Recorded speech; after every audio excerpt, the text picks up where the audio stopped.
Oh yeah? Hey everyone, welcome to Riding with Rob. So I couldn't see the thingy at the top there. Got a new camera, as you can tell. The video quality is going to be a little bit better from now on, so please enjoy that. But they were doing a video on the update of our project car. Now I apologize, I haven't been able to make it out to the garage because things have been nuts and crazy. However, please stay tuned. We got a lot of videos coming for you guys. We're doing some caliper repairs. We're going to be installing all the parts that you saw me unbox, including the radiator, the fuel pressure regulator, and some of the stuff you didn't see me unbox, some of the parts I already had. So stay tuned. It's going to be a fun, great project. Now, what I wanted to do today is just kind of give you an overview of the project itself. You know, talk to you a little bit about the car and kind of make the build a little bit more enjoyable for the rest of you. Kind of, you know, see my mindset as far as what I'm going to be doing with the car. So, first of all, the car itself is a 1993 Mitsubishi Eclipse. This makes it a first generation Model B. Now there was a first generation Model A, and that had flip up headlights, and the Bs, they had solid headlights. So there's subtle differences there. The front bumpers are just a little bit different. Not a whole lot difference between the two aesthetically. However, the engines were a bit different. See, the build dates from 1993 on up all had a 7-bolt 4G63 motor. Now, the 4G63 motor is Mitsubishi's dual overhead cam 2-liter engine. What I mean when I say 7-bolt is it has 7 bolts on the flywheel. It's the easiest way to tell externally on the motor without tearing into it.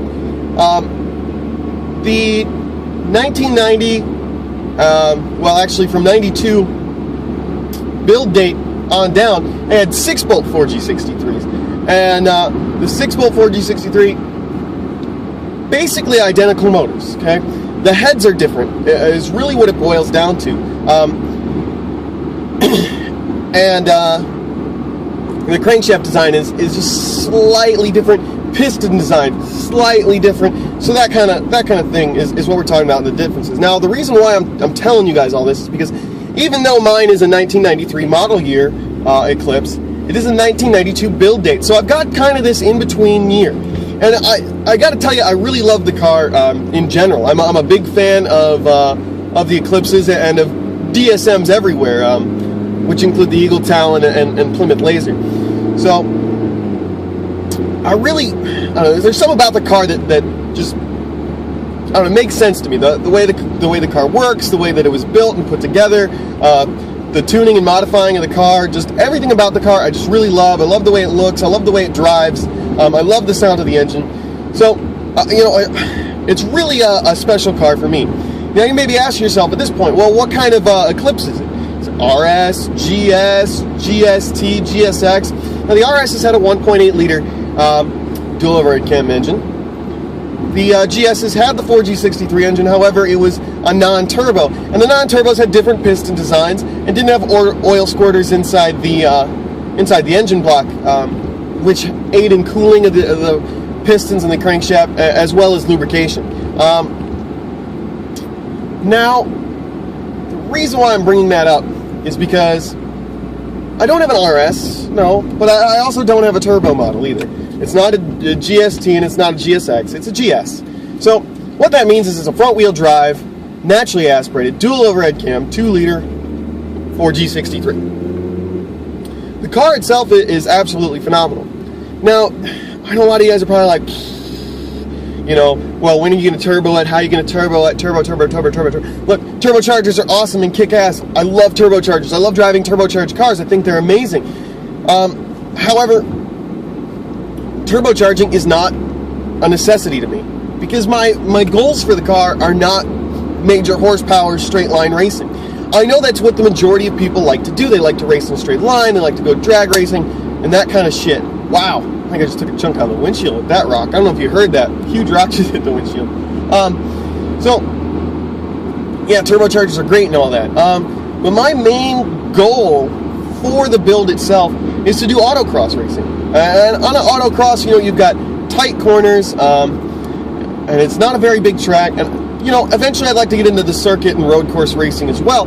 And you don't necessarily need major horsepower to do that kind of racing. With the modifications that I'm going to be doing to the engine, however, they will all be supporting mods to eventually turbocharge it. But my main goal isn't just to turbocharge it. And I don't want to just go out and buy the turbo model because it's easier and more power and blah, blah, blah, blah, blah. Look, there's some about the non-turbo model that just makes sense to me.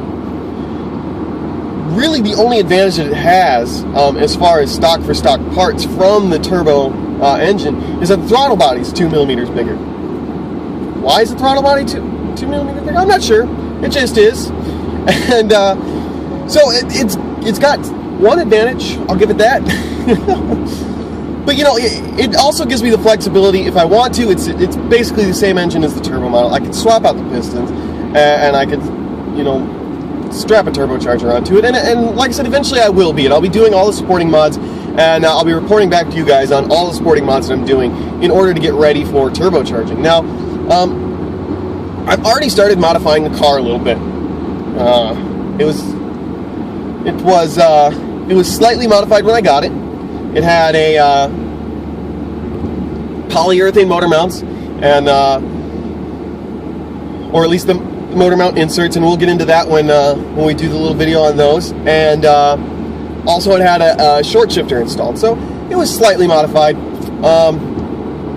Stuff that I've done to the car so far. Well, the person I got the car from didn't tell me that the clutch was absolutely brand new, that he had literally just replaced it, and it wasn't past its break-in period. So while I was having a little fun on the highway, I ended up blowing up the clutch. It was just a regular, you know, standard $50 AutoZone clutch, nothing special. So, you know, I decided since we're going to be modifying the car, I'm going to have this apart already, I might as well go in there and put in a nice clutch. So I went with Spec. Spec makes really good clutches. They make lightweight flywheels for everything. The flywheel was fine. The flywheel was practically new as well. So I didn't change out the flywheel because, well, I'm on an extreme budget when it comes down to my life in general. It's just constantly on an extreme budget. So when I do have money to spend on something, I'll do it to the best that I can, but I can't always do it 100%. So I would have liked to put in a lightweight flywheel while I was in there, but I didn't. I would have liked to go with a stage 2 clutch, but I didn't. I did get a stage 1 plus. And what that means as far as with Spec goes, the clutch pressure plate itself is stiffer than your standard clutch. It's a little bit stiffer than the stage 1 clutch, which is like better than OEM, but not quite anything special. So it's kind of like it's an almost stage 2 pressure plate, and the clutch disc is a better material than OEM, but not stage 2 material. So it's kind of in between. It's a really good clutch. I love it. Never had any problems with it whatsoever. The break-in period was a little bit lengthy, and oh wait, this is not a stop sign. There used to be a stop sign right there. Sorry. The break-in period was a little bit lengthy, and it was definitely hard for me while breaking it in to not, you know, get on the car at all, test out the clutch to its fullest extent. So. But once I did break it in, and it's still really actually breaking itself in. It's not 100% perfect to the car yet, but the clutch is stiff. It's really great. What else have I done to the car? Well, I ended up building a cold air intake for the car because, well, they don't make one. And a friend of mine had given me some leftover intercooler piping, along with T-bolt clamps and silicone couplers. So it looks really nice. I ended up putting it in there. It's still hooked up to the stock mass airflow sensor, which we will be changing out for the bigger second generation Eclipse mass airflow sensor, which is a little more accurate, flows a lot more air, and it's definitely better for the car and airflow in general. So we'll be getting into that. I'll show you guys how I install that, and we'll be making a wiring harness for that so we don't have to cut up our stock wiring harness.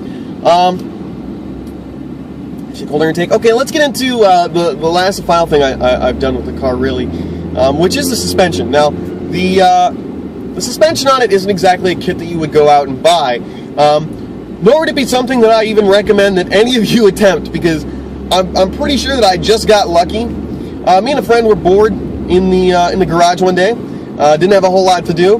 He had just gotten a really nice coilover system for his 09 Lancer. Let me say that again. His 09 Lancer. And so we had the struts, and which were aftermarket KYBs, and the iBox Sportline springs. So, you know, a decent street setup for the Lancer, which is heavier than my GS, given that it has to meet a whole lot of different safety standards.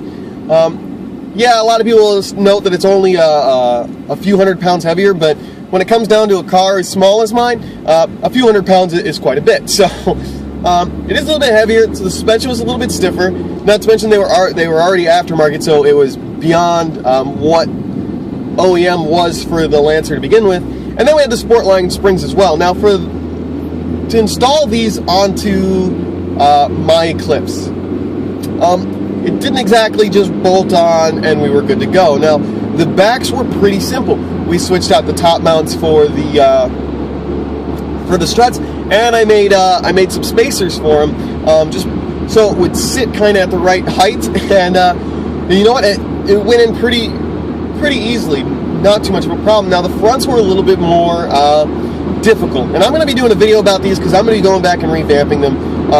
So stay tuned for that. I'm not going to get into the details exactly of the fronts right now, but the fronts were a little bit more difficult. So let's just leave it at that. The only other thing that's really modified on the car, and I guess you consider a modification, it's got 3rd gen Eclipse wheels. Now they're the off of a 2002 GT, and they're made by Enki. They're 17, so they're 2 sizes bigger than the stock 15s that were on the GS, and they're wrapped in Sumitomo I think it's RZs or HT RZs, and which are a summer tire. They're not the greatest, but they're definitely good, and they were pretty inexpensive as well. So the car has definitely been modified. Oh, I forgot. The person before me also put in an aftermarket exhaust, and when I say aftermarket, I kind of mean that loosely. Now, granted, I understand what it means to be on a budget. However, when it comes to certain stuff, there's no way avoiding, paying a good amount of money for it, unless it's going to be done custom at a discount rate, or with non-mandrel bent piping and stuff like that. That's exhaust is really gonna run you up there. Now, given it's pretty hard to find headers for a GS, but they found a header, definitely an eBay header, and strapped that on the car, which deleted the stock catalyst converter. So you've got that. Now the exhausts from eBay's, they don't come coated with anything. There's no ceramic coating on them. There's no like high heat clear coat or anything to protect them from the weather. So they rust out pretty well. So there's a giant hole in the test pipe. As far as the rest of the exhaust go, it's completely stock all the way back until we get to the muffler, at which point it was cut off and an eBay, fart can style muffler was actually welded on, but just welded onto the stock pipe. So, and the hangers weren't hooked up properly either. So it was hanging very low. It was very bouncy. Ended up causing a break in the stock piping. So we've got an exhaust in the car, but it is full of holes. It is rusted, and it is not performance oriented whatsoever. I don't have the money to do the exhaust right now, which is a shame. Now I have put some hose clamps on there, T-bolt clamps on there, in an attempt to just kind of patch it for now. It still sounds really horrible. It's definitely not performing the way we want it to. That'll come much later in the build. Once we get a lot of this other stuff done, we'll end up doing the exhaust system as well. So that's kind of the project in a very long, lengthy, drawn-out, rambling nutshell. I love the car, and like I said, major horsepower isn't my game, but or isn't my goal. But what we're trying to do is create a very good autocross car, and then turbocharge it, and turbocharge it in a way that it's going to be productive still on the autocross track, without causing a huge amount of turbo lag or anything like that. So the build's definitely going to be a lot of fun. We're going to have a lot of fun racing it. We're going to be doing a lot of videos all about this car. Also, we're going to be in the garage. We're going to be working on my buddy's TC. So, keep an eye out. We're going to be installing some more aftermarket parts on there as well. And then, if anything ever breaks on Old Reliable again, we'll be back in the garage for that too. So make sure you guys hit subscribe so you don't miss all the fun action that's going on down here. And I'm Rob telling you to enjoy your drive.